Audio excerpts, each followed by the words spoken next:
Right then guys, I'm out for a wild camp. It was a massively rush to get here. We did things with the kids this afternoon and you know, by the time I got home and got my stuff together, I didn't really allow myself enough time. I just thought it'd be 2 seconds to throw stuff together. It normally is, but for some reason for myself, I forgot things. I had to turn around and go home. Total panic, or should I say a bit of a rush job. And on top of that, it was a bit of a slog to get up here. It's on the slopes just before you hit the high ground. I'm just off the moor line, which basically means before you get out onto the open moor. I'm in the lee of the actual moor, so I should be sheltered from wind. But in any case, it could be cold tonight. We've got open blue skies. My normal spot I'm going to take you to have a look at. We've got a lot of branches aren't looking good, and basically I think I need to do some maintenance before I risk putting a bivvy up there. So I've gone 100 meters further down into an open clearing, and I should be able to pitch up okay there. I normally pitch up just behind this stone here, and I've got a stone over there I use as my admin, like a little table. But we've dropped off a load of rotted limbs. And there's a few others which ain't looking too clever at the moment. We've had winds and there is one just there as well. So I'm not going to risk being under. And as you can see, there's one just precariously hanging there. I'm not going to risk being underneath this till I've had a bit of a sort out on my most favourite camping area. But as you can see, this is a gorgeous, gorgeous piece of woodland. It's got that old world feel about it. Bit of a mystical feel about it.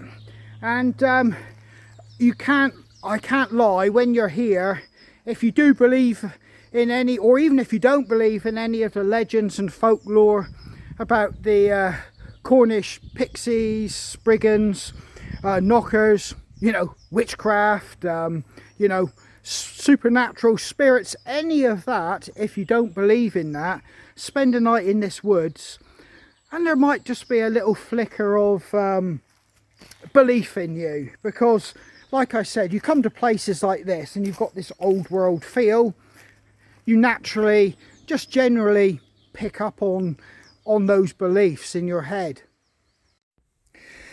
So this is my setup. I've got Bracken just chained off the tree. He's got a fair bit of chain.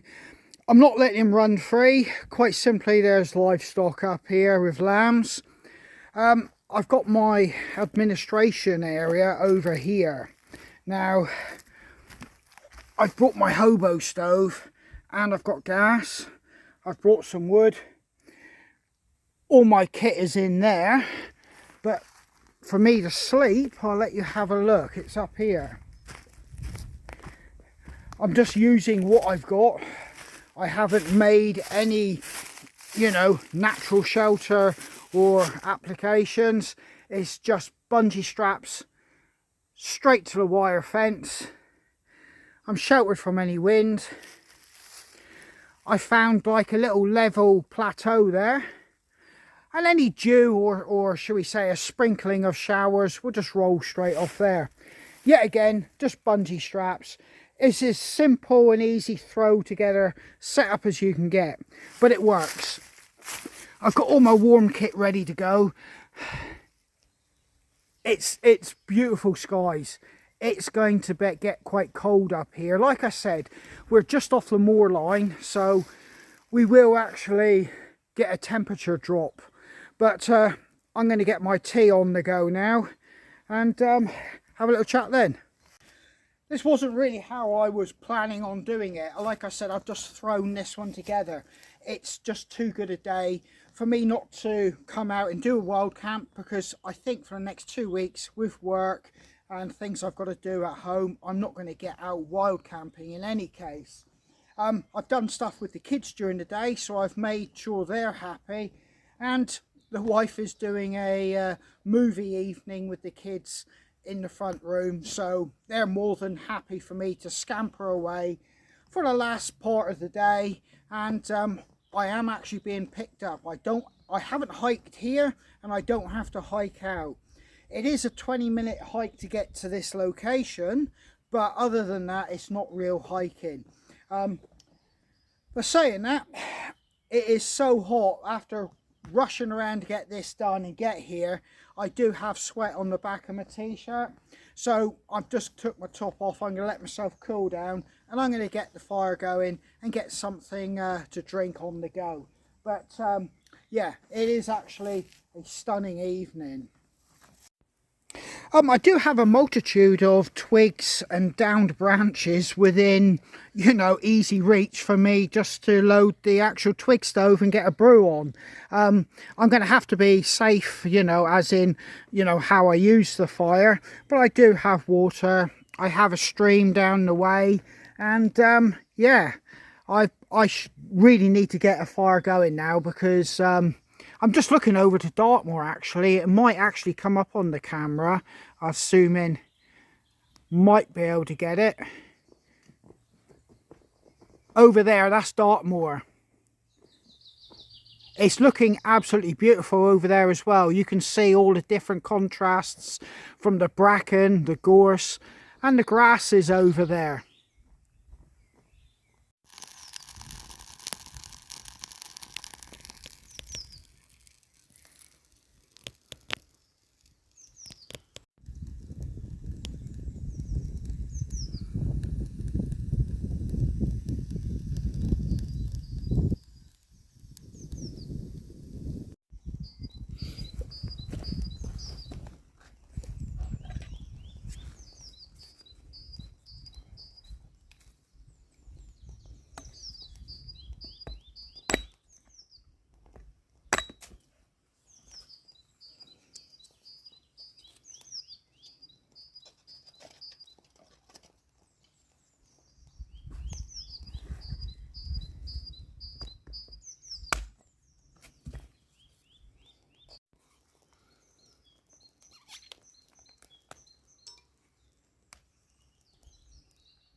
Well, I'm drinking up a bit of leftover Christmas sherry.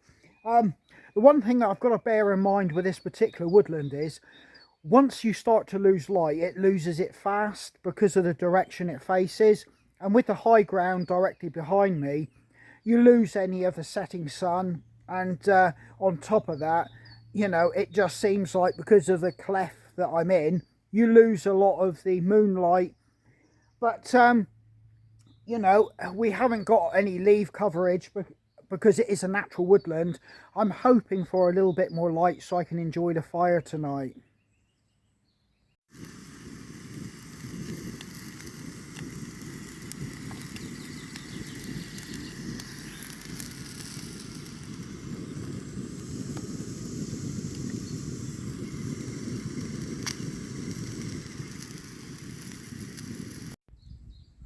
As you can see, I'm being a Gordon Ramsay here. I've got 2 cookers on the go, one for my brews, and yeah, I've got the gas burner getting the sausages going. So hopefully I can get everything done and squared away before I lose light.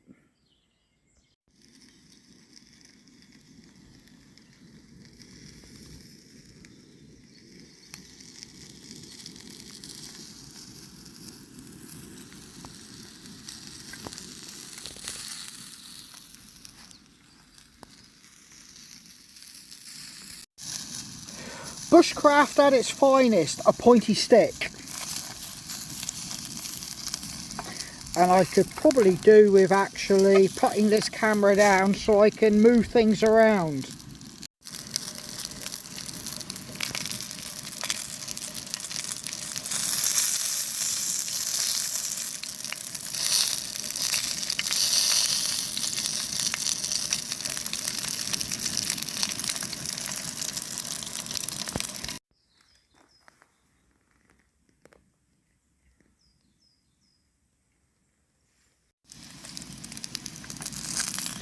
That's brackens. I'll let that cool off. Oh, it's gone down now. He's not worried about the 10-second rule. That's me. And I get those going now. But I'm going to have this and enjoy this.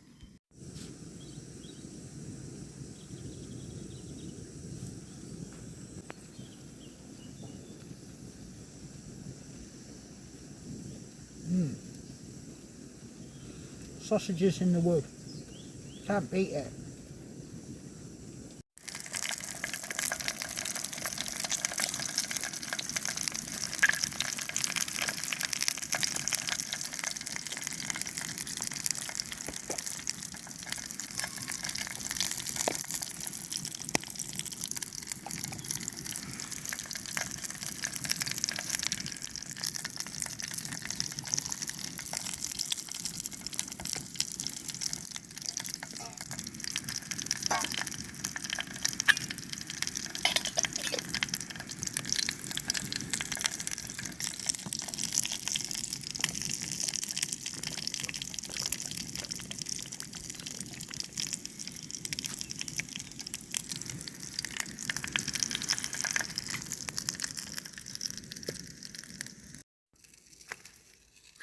So I've had something to eat and I'm just having my coffee now. Bracken's chilling out like you've seen, but I do have to take him down to the stream before it gets dark so he can get a drink himself. I've probably got about 30 to 40 minutes before it gets dark, so I'm just going to finish up here and we'll take a little wander down to the stream. It is quite boggy once you get off this rocky outcrop here. Yeah, so you do need to take care. You would have seen me slipping earlier when I was climbing up it. You don't want to be scrambling around here in the dark, as you can imagine. So this little area here, when it becomes dark, will be as far as I venture. So yeah, I do want to get him, you know, himself a drink and himself all ready for the evening.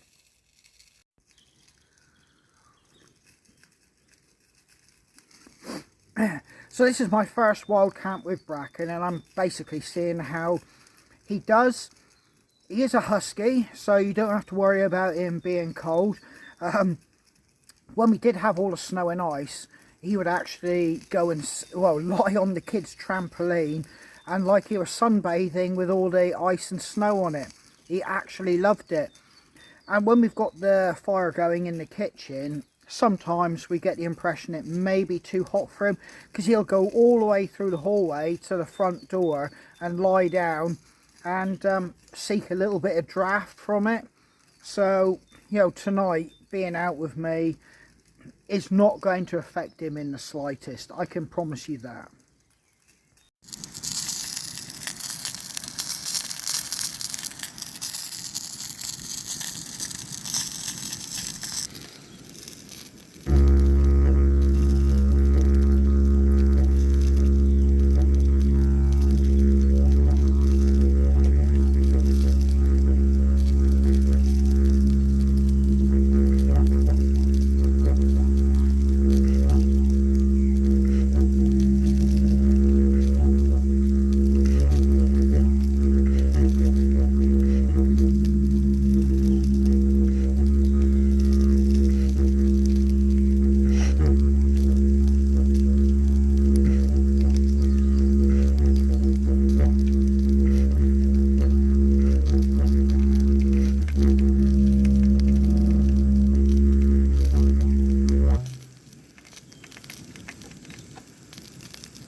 Well, I've got my coffee. I'm just about to take Bracken down to the actual stream.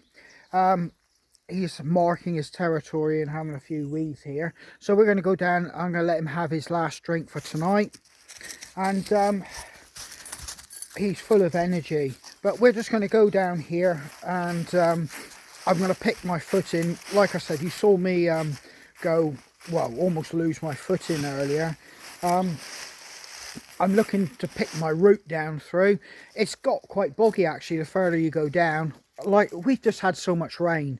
But yeah, so I'm going to get this done and we'll start basically going into the evening routine here. Yeah, I'm picking my footing, and I'm being very careful as I walk across all this granite. I want to get down to the stream. I don't want Bracken just drinking out of a stagnant, you know, puddle where all the rainwater's collected. But ultimately, I also don't want to be pulled over and get wet at this point. I didn't bring a set of spare clothes because I knew it was going to be dry. I've got waterproofs, you know, and they could be used as a spare set of clothes in an emergency. They don't really have any warmth value to them. They're kind of like a get out of Dodge situation if you really got yourself that wet. But I can see a little stream here. It might be as far as I go. I'll let you have a look. We really are losing light. This is a water source. These streams just here are not reliable really to drink for human consumption, even if you've got all the survival, you know, drinking aids and purification systems. Quite simply because, and I'll be blatantly honest with you, it's so heavily grazed with cattle and sheep, and ultimately they die in between these boulders and things like this. So quite often I'll find dead carcasses pretty much in this water stream, and it's pretty much the case for a lot of Bodmin Moor. A lot of the water streams aren't quite so fresh and free flowing as up on Dartmoor, so I wouldn't really take a chance. I always bring my own water when I come here. I do realise there are probably things on the market that you can get that would purify water, but I just wouldn't want to take the risk. Now light is fading, you can really imagine the you know, little creatures of folklore and legends, you know, popping their head up in between some of these crevices in these stones. This whole place, like I said, just screams old worldy, and it's nice that a few of these places still exist. It's difficult terrain, and it's not easily accessible, but it kind of keeps it this little bit sort of like old worldy, fresh, and in a modern world it's nice to know there are still a few of these places in existence. And walking back into camp, this wall actually marks a boundary from the upland farmland before you go out onto the true moors. So, you know, you can clearly see I'm quite high, and even looking through those trees you can see that you know, you'd have to drop a fair way back into the valleys.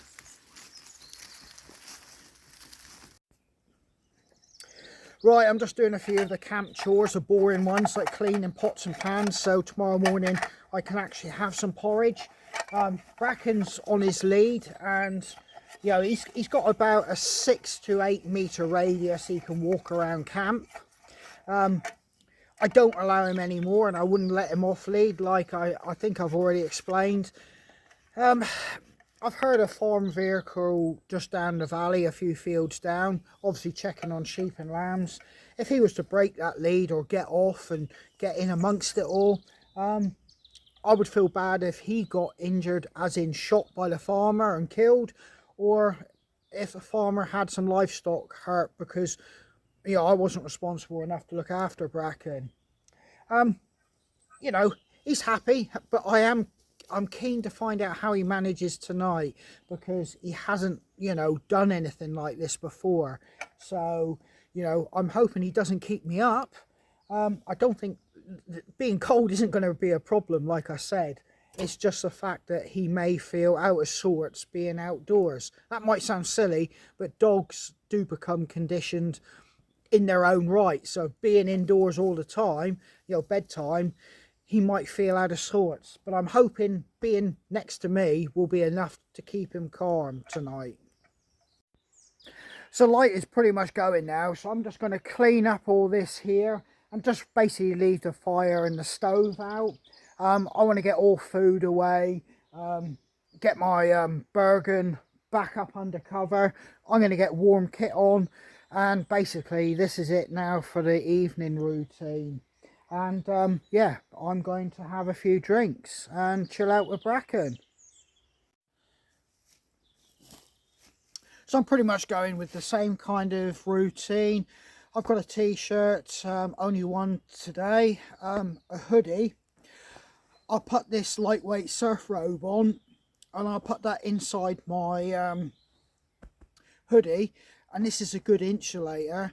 Put the hoodie over the top, then I'll just excuse what it says. I'm not a fan of the actual TV program or whatever it is, but this is an absolute it's like fleece lined, and it's one of, it must have been an expensive hoodie. It's just, I think it was from my stepdaughter. She must have had it, but yeah, fleece lined, and it's got real thick material over, and this really keeps you warm. There's no waterproof to it. You could have to wear a waterproof layer if it's raining, but with all this on, I'm lovely and toasty. I've only got one pair of socks because I'm wearing hiking boots instead of my rigger boots, so my feet have stayed pretty much warm. So I'm going to get all this on. You can see I've already got my shamag to keep my neck. Best piece of kit I ever did buy this. It, you know, if your neck and all that's warm and it stops cold air going down inside your top, you're sorted. It's pretty much half the battle won. So yeah, I'm going to get this on and I'll catch you in a moment. You might be thinking I might feel a little bit more easier having a dog with me in the actual woods, or particularly this type of woodland, but there's been occasions he just stares off into the distance at something and his head is tracking around like it's following something, but I can't see it. So it's going to sound weird, I feel more uneasy with him being here. It's like he can see stuff I can't. But yeah, but yet again, when I'm in this particular wood on my own, I don't have a single worry, or you know, I'm quite at ease. Although I do have those moments, you know, I might have a quick little look over my shoulder. Yeah, just Bracken staring off into space. It's quite unnerving. Yeah, we've just about lost light now. Bracken's actually coming a bit closer to me, which is comforting, because he was staying out as far as he could, you know, having a little sniff and a look around, but he's moved in closer to me. Whether he's looking for reassurance, I don't know. I'm starting to get the fire getting ready for tonight. I'm beginning to load it up more, and with a lot of hardwood, so that's just about to start catching, as you can see there. Then that'll burn for a couple hours if I just keep loading it up with twigs on top of it. Yeah, I've got one can of cider, and this here sherry's keeping me warm, and yeah, I'm sitting here with my thoughts at the moment, or standing shall I say. I'm going to clear a little area off on this stone in a minute. All my food is away. It's just a few cups. I might want a cup of, well, I will have a cup of coffee before hitting the sack. Because I've got a fire, I'll probably stay up a lot later. It's just enjoyable feeding the fire and letting your mind drift away with it. Yeah, so it's looking like this is going to be a nice, pleasant evening now.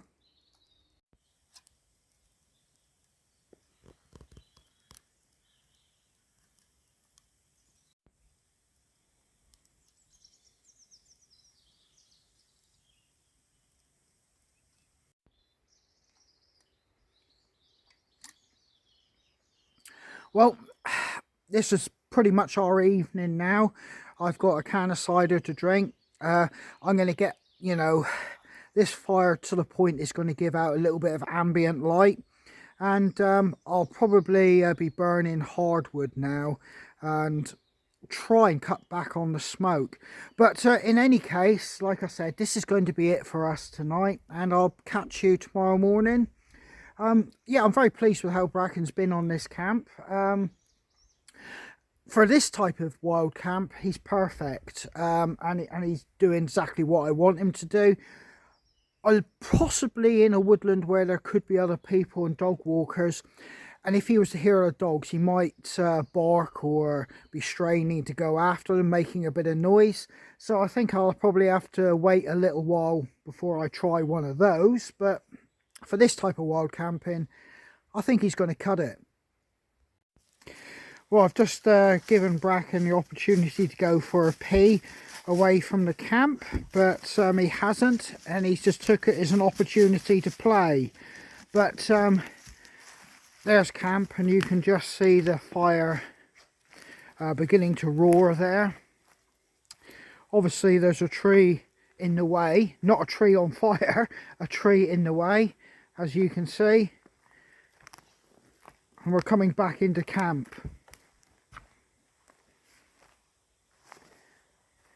I've got one head torch, which I just basically keep as like a overhead light, and I've obviously got one on my head torch. But it is reaching that point. I'm going to let that fire die down.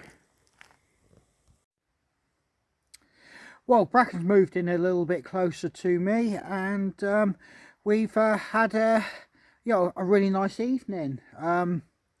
The fire's really kicking out some heat now, and we're both enjoying it. I found myself actually having the odd little conversation with him.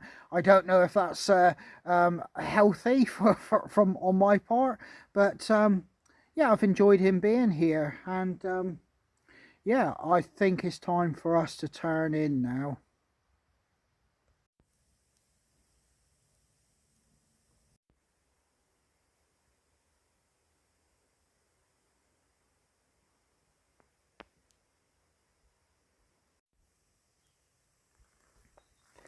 Got the first cup of coffee on. Yeah, I'll feed Bracken once there's a bit more light. Trouble is, if I put it on the floor, I know he'll sniff it out, but for my own peace of mind, I want him to be able to see it, just to know he's had something to eat. I got a bit of wet wood in there, so you can see that's really smoking. It will get up to temperature in a minute. It's all coming to life here. All the birds are beginning to sing. It may be pitch black to our eyes, or we'd think it is, but the birds can still seem to see to fly from branch to branch. I can see shapes and shadows flying from branch to branch. Yeah, so well, they've got to be able to see what they're doing. But yeah, it's amazing. A bit more light and everything will come to life in here.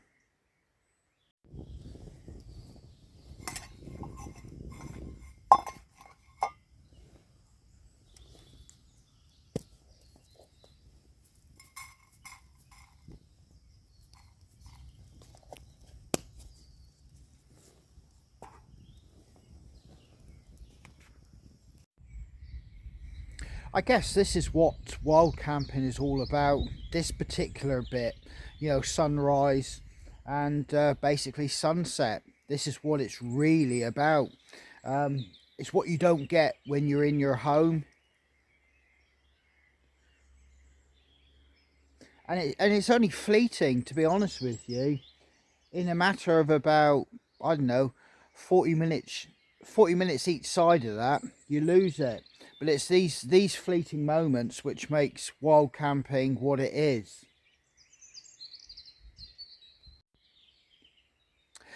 I kind of want to take Bracken down for a drink and let him have a little bit of a wee, but it's still just too dark to be moving around in here with all those boulders and everything and steep drops. So yeah, it's gonna be another half an hour, and then once that's done, he'll be thinking about his breakfast. Then I'll get on with mine.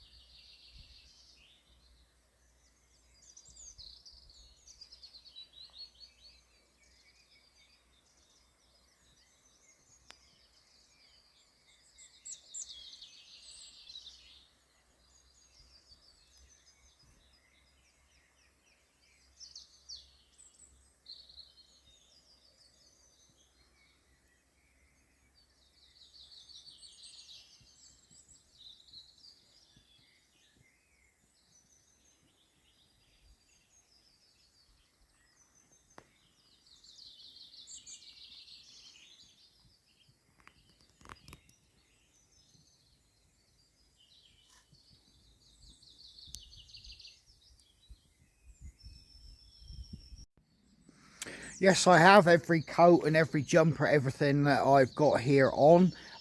Quite often you will notice it's always the coldest just before full sunrise and before the sun really comes up. You know, it just one of those things. I think most people who spend time outdoors will kind of state that it just always feels colder just before full sun up. But anyway, I'm going to take Bracken now out for his little pee, take him down to the stream so he can get a drink. He's waited long enough and there's enough light for me to get on and do it.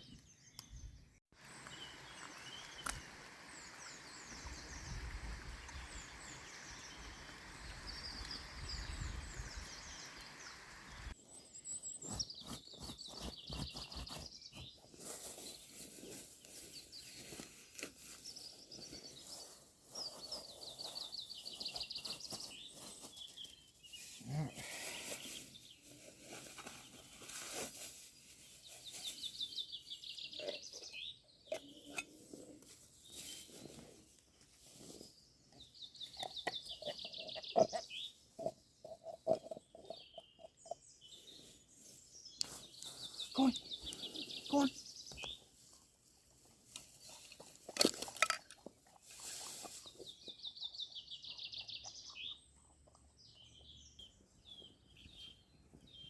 No, this is mine.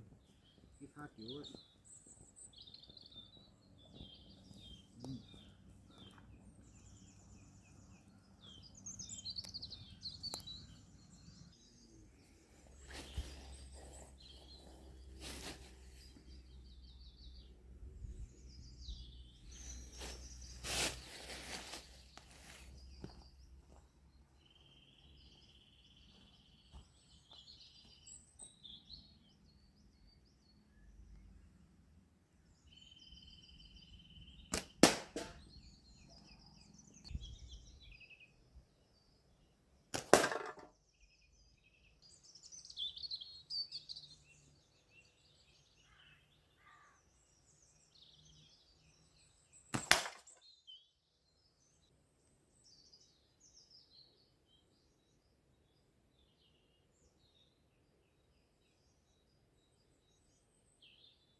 Well then guys, all good things come to an end. I've got a trailer load of wood being dropped off at my place 10 o'clock. So that's going to be a good few hours humping that back into the woodshed.